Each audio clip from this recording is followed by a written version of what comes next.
Welcome to the beautiful island of Mljet. In this episode we're going to take you on a journey through the history and the heritage of this island. Mljet is relatively small, but you'd be surprised just how much history there is on the island. My name's Mark Thomas. Come and join me on a journey. History, and indeed legends, as this unique cave is the location of one of the most widely recounted legends. Over 3,000 years ago, after a shipwreck, the legendary Greek king of Ithaca, Odysseus, is believed to have spent 7 years in this very cave. The same Odysseus who was immortalised by the poet Homer. Today this impressive cave is a magnet for visitors, and for good reason.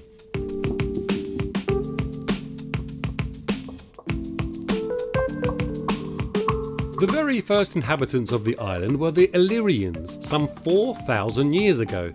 The first historical records of Mljet come from the Greeks, although they didn't settle on the island, rather using it as a shelter before travelling to other colonies.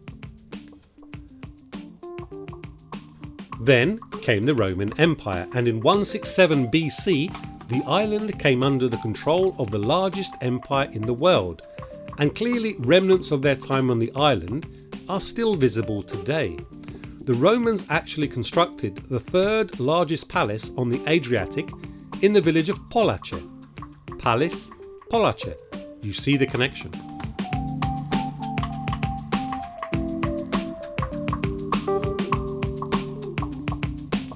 So history on the island of Mljet isn't all about old buildings and remnants, but also a living history.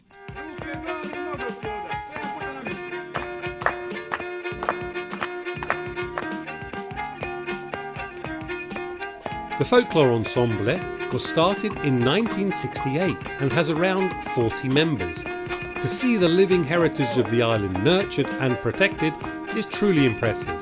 And the younger generations are coming through with children's groups just as active as their more experienced colleagues. These guys are a credit to their island. Why do you think folklore is so important for the island of Mljet? If we forget the past, we have not nicer future. An island on an island, and on that island is a Benedictine monastery dating back to the 12th century. The Isle of St Mary is located in the Great Lake in the very heart of the national park. During the centuries, the church changed its appearance under the influence of different styles, the Renaissance and Baroque, but the central part remained Romanesque. In 1198, Pope Innocent III issued a document consecrating the Church of St Mary.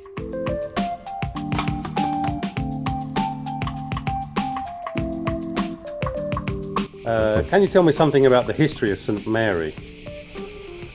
History is very interesting. History of the island of St Mary, actually, by recommendation and acceptance of Roman Pope at the beginning of 12th century. All island has been donated to Benedictines. They came from Italy. They chose this place for building monastery in the church. This is one of the most valuable monuments from the Romanesque period in Croatia and the highest priority monument in the state. It was under Benedictine authorities until the Napoleon troops came into Dalmatia. So the island has the name of St Mary officially, but everybody seems to call it Melita. Why Melita? The Greek name for the island was Mel. Then you can find different names to the history like Mel, Melissa, Mel. I think I'm not expert for the Greek. I think the Mel is the honey, like honey island. You know, that means a honey island. Yeah. The best part about exploring the varied history of the island is that you'll get to visit some absolutely breathtaking locations, from churches hanging on peaks of hills to secluded hamlets seemingly forgotten by time.